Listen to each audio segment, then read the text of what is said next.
மக்கா வணக்கம். என்னையா ஆட்சி இது? இல்லை, நான் தெரியாம தான் கேட்குறேன். என்னதான் ஆட்சி பண்ணுறாங்க? சட்டசபை நடந்துட்டு இருக்கையில் மாநிலமே அமைதியாக இருக்குன்னு தான் நாம் கேள்விப்பட்டிருக்கோம். போலீஸ்லாம் ரொம்பவே உஷாராக இருப்பாங்க. ஆனால் இங்கே என்னடானா, சட்டசபை நடக்கிறப்ப தான் கொலைகள் ரொம்ப அதிகமாக நடந்துட்டு இருக்கு. ஒரு 48 மணி நேரத்தில் 12 கொலைகள் நடந்திருக்கிறதா சொல்கிறாங்க. அதில் ஒன்று ஆணவ கொலை. விளங்குமா?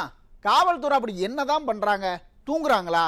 எனக்கு தெரியல. உங்களுக்கு தெரிஞ்சால் நீங்கள் சொல்லுங்கள். சரி மக்களே, குறுஞ்செய்திகளை பார்த்துட்டு வாங்க, விரிவான செய்திகளை பார்ப்போம். திண்டுக்கல் பக்கம் ஒரு ஆணவ கொலை நடந்திருக்குதுயா. 4 மாசமா கொலை மிரட்டல் வந்துட்டு தான் இருந்திருக்கு. போலீஸ்ல புகார் கொடுத்ததா சொல்றாங்க. போலீஸ் நடவடிக்கை எடுக்காததால கொலை நடந்து போச்சுன்னு சொல்றாங்க. கரூர் சம்பவத்துல குழந்தையை இழந்தவர் நீதி வேணும்னு சுப்ரீம் கோர்ட்ல கேஸ் போட்டாரு. அவர்கிட்ட போய் உங்களுக்கு வேலை கொடுக்கறோம், பணம் கொடுக்கறோம், கேஸை மட்டும் வாபஸ் வாங்கிருங்க அப்படின்னு பேரம் பேசியிருக்காரு ஒரு திமுக நிர்வாகி. இவங்க ஏன் பதறாங்க?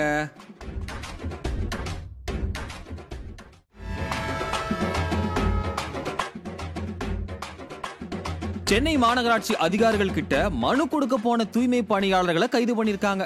தனியார் மையம் வேண்டான்னு மனு கூடவா கொடுக்க கூடாது? முன்னெல்லாம் எதிர்த்து பேசினா போராட்டம் பண்ணாதான் கைது பண்ணாங்க. இப்ப மனு கொடுத்தாலே தூக்குறாங்க. அட நான் சொல்லல, மக்கள் சொல்றாங்க. குறுஞ்செய்தியை பார்த்துட்டோம், வாங்க விரிவான செய்திகளையும் பார்த்துடுவோம். மக்கா, திண்டுக்கல் பக்கம் ஒரு ஆணவ படுகொலை ஒன்று நடந்திருக்கு. காதலிச்சு திருமணம் செஞ்ச இளைஞரை பெண் வீட்டார் கொலை செஞ்சிருக்காங்க. காதல் திருமணம் செஞ்ச இளம்பெண் அப்பா, அம்மா, அண்ணனு குடும்பத்தில் இருக்க எல்லோரையும் கைது பண்ணணும், அதுவரை சடலத்தை வாங்க மாட்டோம்னு போராட்டம் பண்றாங்க. சட்டமன்றம் நடந்துட்டு இருக்கும்போது கூட சட்டம் ஒழுங்கை காப்பாற்ற முடியல. ஸ்டாலின் சாரோட நிர்வாக லட்சணம் இம்புட்டு தான். பார்த்து நீங்களே தெரிஞ்சுக்கங்க.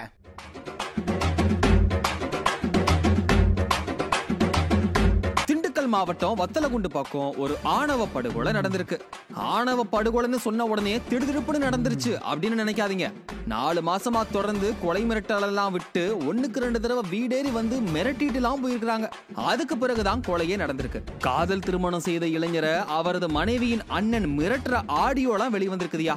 உன்னதான் எப்படினாலும் தேடி கண்டுபிடிச்சாலும் ஒண்ணு துண்டு துண்டா அறுத்து உன் கண்ணை புடுங்கி உன் மூக்கெல்லாம் திணிச்சு பல்லு கில்லெல்லாம் சுத்தியில வச்சு உடச்சு உன் நாக்க பிளேடை வச்சு அருன்னு அறுத்து நான் சொன்ன மாதிரியே உன்னை சாவடிப்பேன். இந்த சாவை எவனுமே பார்த்துருக்க கூடாது. அவங்க அப்பா அம்மாவுக்கு மட்டும் வந்து என்ன செய்யணுமோ பாவம் செஞ்சுட்டு போயிடுறா தம்பி. கேட்டிங்களா? இப்படியெல்லாம் மிரட்டல் விட்டு ரொம்ப சாவகாசமா தான் கொலை பண்ணிருக்காங்க. மிரட்டலை பத்தி போலீஸ்ல புகார் அளிச்சும் வழக்கம் போல ஒழுங்கா நடவடிக்கை எடுக்கல. எடுத்திருந்தா இன்னைக்கு ஒரு உசுறு போயிருக்காதுன்னு உறவுக்காரங்க சொல்றாங்க. இந்த ஆட்சியில பல ஆணவ கொலைகள் நடந்துருச்சு. அதை தடுக்க என்ன செய்யணுமோ அதை இந்த அரசாங்கம் செய்ய மாட்டேங்குது. இது ஒரு பக்கம் இருக்கட்டும், இப்ப கொலை நடந்த பிறகும் கூட முறையா நடவடிக்கை எடுக்கலன்னு பாதிக்கப்பட்ட இளம் பெண் சொல்றாங்க. அதை கொஞ்சம் கேளுங்க.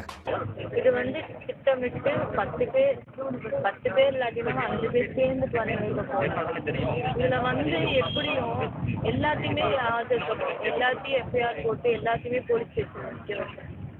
இல்லாட்டி நான் கம்ப்ளைண்ட் கொடுத்தேன். அந்த 10 பேர், என் அம்மா, அப்பா, என் அண்ணன் எல்லாத்து மேலேயுமே கம்ப்ளைண்ட் கொடுத்துருக்கேன். எல்லாத்து மேலேயும் ஆக்ஷன் எடுக்கணும். எல்லாத்து மேலே எஃப்ஐஆர் போட்டு ரிமாண்ட்ல வைக்கணும். அப்படி இல்லாட்டி நான் புருஷனோட பாடியை கொடுக்க மாட்டேன். அது இது வந்து பல 4 மாசமா அவனை வெளிக்கொண்டு ஆணவத்துல இது கொலை பண்ணிருக்காங்க. என் புருஷனுக்கு நாயம் கிடைக்கிற வரைக்கும் நான் பாடியை கொடுக்க மாட்டேன். கேட்டிங்களா? சட்டமன்றம் நடக்கும் போது கணவனை இழந்த இளம் பெண் போராட்டம் பண்ணிட்டு இருக்காங்க. தமிழ்நாடு மோசமான சூழ்நிலையில இருக்குது அப்படிங்கிறதுக்கு இதை விட வேற என்ன உதாரணம் வேணும்? ஏன் சொல்றேன்னா, பொதுவா சட்டமன்றம் நடக்கும் போது காவல்துறை ரொம்ப விழிப்பா இருப்பாங்க. எங்கேயும் எந்த பிரச்சனையும் இல்லாத மாதிரி பாத்துப்பாங்க. ஆனா பாருங்க, ஸ்டாலின் கவர்மெண்டோட ஏவல் துறை இப்ப கூட எவ்வளவு மெத்தனமா இருக்காங்க. உரிய நடவடிக்கை எடுக்கலன்னு ஒரு இளம் பெண் போராட்டம் பண்ணியும் அலட்சியமா இருக்காங்கன்னு சொன்னா இவங்களை என்ன சொல்றது? சட்டம் ஒழுங்கு நல்லா இருந்தா ஏன் இத்தனை ஆணவ கொலை நடக்க போகுது? சும்மா மேடையில சமத்துவமும் சமூக நீதினு பேசினா பத்தாது. அது உண்மையிலேயே சமுதாயத்துல இருக்குதான்னு பார்க்கணும். இதுக்கு மேல சொல்றதுக்கு ஒண்ணும் இல்ல. மக்கள் தான் வாய்ப்பந்தல் மட்டுமே போடுற இந்த நிர்வாக திறமையே இல்லாத ஆட்சி இனியும் தேவையான்னு முடிவு செய்யணும். மக்கா, கரூர்ல 41 பேர் இறந்து போன விவகாரத்துல திமுக கும்பல் ஏன் பதறுதுன்னே தெரியல. சிபிஐ விசாரணை சொன்னதும் எங்க அப்பா குதிரைக்குள்ள இல்லைங்கிற கதையா அவங்களே வெளியே வந்து தப்பு மேல தப்பு பண்ணி சந்தேகத்தை கிளப்பிட்டு இருக்காங்க. சிபிஐ விசாரணை கேட்டு உச்ச நீதிமன்றத்தில் வழக்கு போட்டவர்கிட்ட நான் காசு தரேன் வேலை தரேன்னு திமுக பேரம் பேசிட்டு இருக்கான். எதுக்கு இல்ல எதுக்குன்னு தான் நான் கேட்கிறேன்.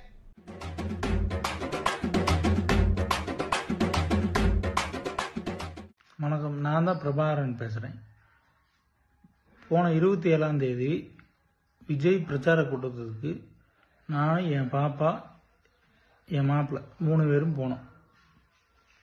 போனதில் 2 பேர் இறந்துட்டாங்க. எப்படி இறந்தாங்க, எதனால் இறந்தாங்க எப்படின்னு எனக்கு தெரியல. அதனால் பார்த்தீங்கன்னா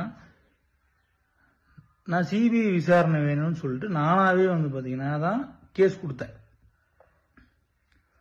இப்போ நேற்று காலையில் பார்த்தீங்கன்னா டிஎம்கேலேருந்து எம் ரகுநாதன் சொல்லிட்டு ஒன்றிய செயலாளர் அவர் இந்த மாதிரி 20 லட்ச ரூபா பணம் தரோம், வேலை வாங்கி தரோம், அதை பண்ணுறோம் இதை பண்ணுறோம் அப்படின்னு சொல்லிட்டு எல்லாத்தையும் கேஸ் வாபஸ் வாங்க அப்படின்னு சொல்லிட்டாப்புல. கேட்டிங்களாப்பா? பிள்ளையை இழந்தவர் உச்சநீதிமன்றத்துல வழக்கு போடுதாரு. அவர்கிட்ட வேலை தாரேன் காசு தாரேன்னு திமுக நிர்வாகி ஏன் பேரம் பேசணும்? சிபிஐ விசாரிச்சா விசாரிச்சுட்டு போகட்டும். அதான் உங்க அண்ணன் செந்தில் பாலாஜி வீடியோ எல்லாம் போட்டு காட்டி விளக்கமெல்லாம் கொடுத்தாரு. இதுல எந்த சதியும் இல்லைன்னு சொன்னா சிபிஐ கிட்ட அந்த வீடியோவை போட்டு காட்டி விளக்கம் கொடுங்க, அவ்வளவுதானே. அதுக்கு பதிலா எதுக்கு கேஸ் போட்டவர்கிட்ட போய் பேரம் பேசணும்? எதுக்கு இந்த பதட்டம்? ஏன் சார் பயப்படுறீங்க?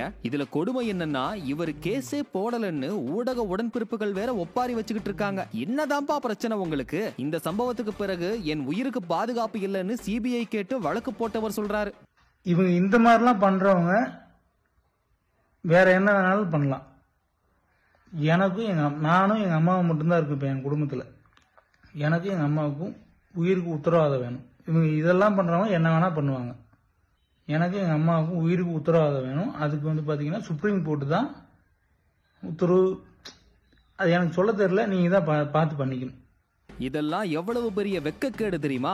பிள்ளையை இழந்துட்டு பிள்ளையோட இறப்புக்கு நீதி கேட்கிறவரை மிரட்டுதாங்க. அவர் என் உயிருக்கு ஆபத்துன்னு புலம்புறாரு. யாரால? ஆட்சிகளை இருக்கிற திமுக கும்பல தான் சொல்றாரு. கவர்மெண்ட் கிட்ட பாதுகாப்பு கேட்கல, கவர்மெண்ட்டை நம்பல, நேரா உச்ச நீதிமன்றத்துக்கிட்ட கெஞ்சுறாரு. இது ஆட்சிகளை இருக்கிறவங்களுக்கு எவ்வளவு பெரிய அசிங்கம் தெரியுமா? இப்படி ஒரு கேடுகட்ட ஆட்சியை இதுவரை தமிழ்நாடு பார்க்கலப்பா. அட, நான் சொல்லல, மக்கள் சொல்றாங்க, தலையில அடிச்சுக்கிறாங்க.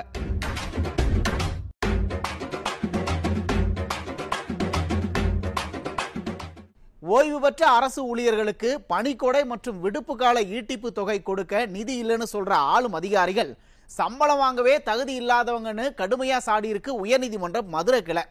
ஊரை சுத்தி கடன் வாங்கிட்டு எல்லா இடத்துலையும் பஞ்சப்பாட்டு பாடுறாங்க. இதுக்கு முதல்ல ஒரு விசாரணை குழுவை போடணும்பா.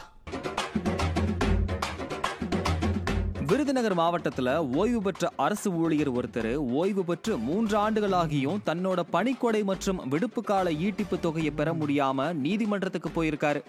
உயர்நீதிமன்ற மதுரை கிளையில் நடந்த இந்த வழக்குல திமுக அரசு வழக்கம் போல மக்கள் கிட்ட சொல்ற மாதிரியே நீதிமன்றம் கிட்டையும் நிதி நெருக்கடின்னு சொல்லியிருக்கு.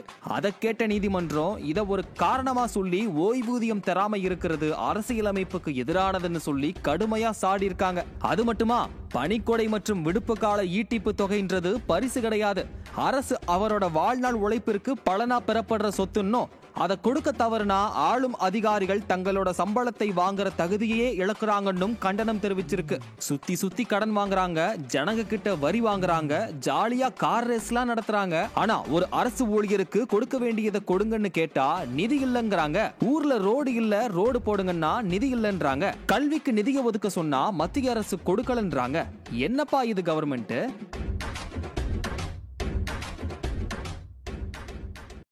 விழுப்புரம் பக்கம் 4 இளைஞர்கள் கஞ்சா போதையில அறிவாளை காட்டி மிரட்டி மக்கள் கிட்ட வழிப்பறி பண்ணியிருக்காங்க.